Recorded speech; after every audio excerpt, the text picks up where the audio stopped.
बुढ़ापे में यदि दुख नहीं चाहते हो तो यह दो बातें कभी मत भूलना मित्रों। आज मैं जो आपको सुनने जा रहा हूं वो एक सच्चाई है जिससे हम सब का साक्षात्कार होगा। हर किसी के जीवन में एक दिन ऐसा आएगा जिसके बारे में हमें पहले से जान लेना चाहिए। क्या पता उसे समय आप वासनाओं की चकचौंध में इस सच्चाई को ना देख पाओ। यह वीडियो बच्चे से लेकर वृद्ध तक को सभी को देखनी चाहिए। ये तो आपको पता ही है कि बुढ़ापा सबसे कठिन और आखिरी अवस्था है जिसमें आने के बाद सबसे अधिक जरूरत होती है अपनों के सहारे कि यदि उसे समय अपने ही दूर हो जाए तब तो उससे ज्यादा अभागा इस दुनिया में और कोई नहीं होगा। तो चलिए समझते हैं इस वीडियो के माध्यम से। मित्रों, एक बार दिवाली का समय था। एक पति पत्नी बाजार से कुछ जरूरी सामान खरीदने के लिए घर से निकलने ही वाले थे। अचानक लड़के को अपनी बुद्धिमान की याद आ गई जो घर में अकेली बैठी हुई थी। उसने अपनी पत्नी से पूछा, सुनती हो क्या तुमने मैन से भी पूछा है कि दिवाली के अवसर पर उसे तो कोई चीज नहीं मांगनी है। पत्नी कहने लगी, अजी तुम भी कैसी बात करते हो, उनको इस उम्र में भला क्या चाहिए, 2 वक्त की रोटी और 2 जोड़ी कपड़े, इसमें पूछने वाली बात क्या है। पति बोला, देखो ये बात नहीं है माँ, पहली बार दिवाली पर हमारे घर में रुकी है। वैसे तो वो हर बार गांव में ही रहती है, मैं जानता हूँ कि उसे कोई चीज नहीं चाहिए, फिर भी माँ रखने के लिए उससे पूछ तो लेती। पति की बात सुनकर पत्नी एकदम पति पर भटकती हुई बोली, अरे इतना ही तुम्हारा माँ पर प्यार हो बढ़ रहा है तो स्वयं जाकर क्यों नहीं पूछ लेती। और इतना कर वह बाग लेकर जालाती हुई घर से बाहर निकल गई। पत्नी को नाराज देखकर बेटे का मन नहीं माना। वो अपनी माँ के पास पहुंचा और बोला ही, माँ हम दिवाली का सामान खरीदने बाजार जा रहे हैं, यदि तुम्हें कुछ चीज चाहिए तो बता दो, हम लेते आएंगे। माँ कहने लगी, बेटा मुझे कुछ नहीं चाहिए। लड़के ने फिर पूछा, है माँ बता दो जो तुम्हारी इच्छा हो। बेटे की जिद देखकर माँ ने कहा, ठीक है यदि तू नहीं मानता है तो रुको, मैं तुम्हें कुछ लिख कर देती हूँ। तुम्हें और बहू को बहुत खरीदारी करनी है, कहीं तुम भूल ना जाओ। इतना का कर बुई माँ कमरे में चली गई और एक कागज पर कुछ सामान की लिस्ट बनाकर बेटे को दे दी। बेटे ने उस कागज को बिना पढ़े ही जेब में डाल दिया और गाड़ी में जाकर बैठ गया। पत्नी पहले से ही गाड़ी में बैठी हुई थी। लड़के ने अपनी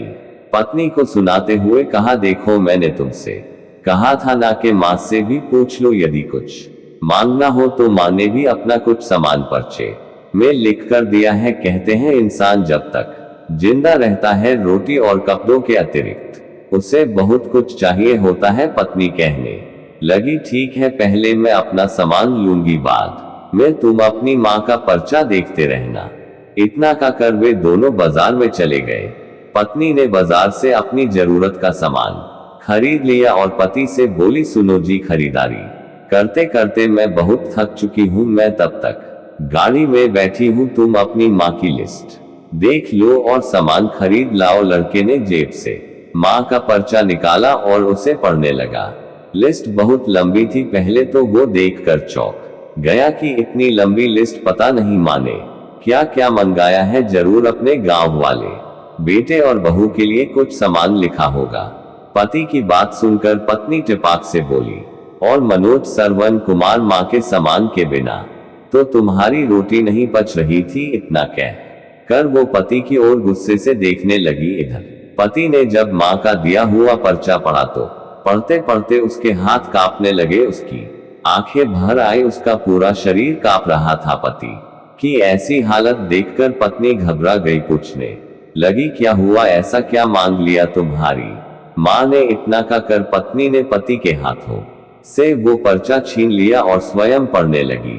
पत्नी भी उस पर्चे को पढ़कर हैरान थी। इतने बड़े पर्चे में सामान की जगह माँ का भाव लिखा हुआ था, जीवन की सारी इच्छाएं उसने उस पर्चे में चंद शब्दों में व्यक्त की थी। उसने लिखा था, बेटा मुझे दिवाली पर तो क्या किसी भी अवसर पर कुछ नहीं चाहिए, फिर भी तुम जिद कर रहे हो। तुम मेरे लिए बाजार से यदि किसी दुकान पर मिल जाए तो फुर्सत के कुछ पल मेरे लिए लेते आना।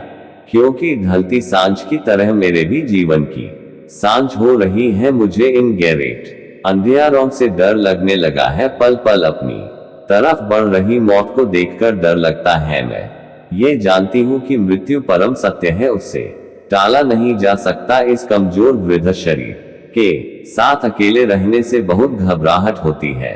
पता नहीं कब ये दिया बुझ जाए। जब तक तुम्हारे पास हूँ कुछ पाल मेरे पास भी बैठ जया करो, थोड़ी देर के लिए ही सही। मेरे बुढ़ापे का अकेलापन बांट लिया करो, तेरे पास रहने पर बिना दिया जलाए ही मेरे जीवन की शाम रोशन हो जाएगी। कितने सालों से मैंने तेरा स्पर्श नहीं किया है, एक बार मेरी गोद में सर रख कर लेट जाना। मैं ममता भरी हथेली से तेरे सर को सहलाऊंगी। अपनों को अपने करीब पाकर मैं मौत से भी हंस कर मिलूंगी। क्या पता अगली दिवाली तक रहूं या ना रहूं। मित्रों, माँ के भावों की अंतिम लाइन पढ़ते पत्नी भी भाव विभोर होकर रोने लगी। मित्रों, माता पिता जब बूढ़े हो जाते हैं तो हम लोग अपने घर में उन्हें बूढ़े और बुढ़िया की श्रेणी में रखते हैं। जिस वक्त उन्हें हमारे सहारे की सबसे बड़ी जरूरत होती है, उस समय ही हम उन्हें अकेला छोड़ देते हैं। एक तो बढ़ती उम्र और शरीर की होती सारी शक्तियां, कमजोर आंखें और शिथिल हाथ पैर, ऊपर से अपनों की दूरियां उन्हें और कमजोर बना देती हैं। ऐसे में वे जाए तो कहां जाए, दुख दर्द की बातें सुनाए तो किसे सुनाए। जीवन में बड़े बड़े दुख देखे, तूफानों से भेद गए, फिर भी अपने को कमजोर नहीं पड़ने दिया। आज जब आपने उन्हें अकेला छोड़ दिया तो वे टूट कर बिखर गए, सारी आशाएं टूट गई। ये वृद्ध लोग हमारे जीवन के कल्पतरू हैं, उनका यथोचित सम्मान और देखभाल करना चाहिए। ये सोचकर कि अब हमारे भी बूढ़े होने के दिन निकट गए हैं, कहीं हमें भी हमारे अपने हमें छोड़कर अकेला ना कर दे, उसकी तैयारी आज से ही शुरू कर दो। क्योंकि मित्रों, हमारे अच्छे बुरे कर देर वेर हमारे पास लौटकर जरूर आते हैं। जैसा हम बोलते हैं वैसा ही हमें काटने को मिलता है। यदि कोई पत्नी अपने पति की बुरी माँ को फूटी आंख भी नहीं देख सकती, उसे वहां से उसे बेटे को दूर करती है, तो याद रखना वो दिन दूर नहीं जब तुम्हारे बेटे की बहू तुमसे तुम्हारा बेटा छीनकर दूर ले जाएगी। ये बुरे लोग कहीं से बनकर नहीं आते, हमें तुम उम्र के साथ बुढ़ापे की उसे दयनीय अवस्था को पहुंचने हैं। माना कि दुनिया मतलब की है, पर इतने मतलबी तो मत बनो कि जिस जीवन को जो देने वाले हैं, जिन खुशियों को देखने के लिए उन्होंने अपनी खुशियों की बाली चढ़ा दी, आप उनको ही बुढ़ापा रूपी यथा दुख सागर में छटपटाने के लिए छोड़ जाओ। मित्रों, याद रखना कर्म का फल भोगना ही पड़ता है। ऊपर को उछाला गया कीचड़ लौटकर आपके ऊपर ही गिरेगा।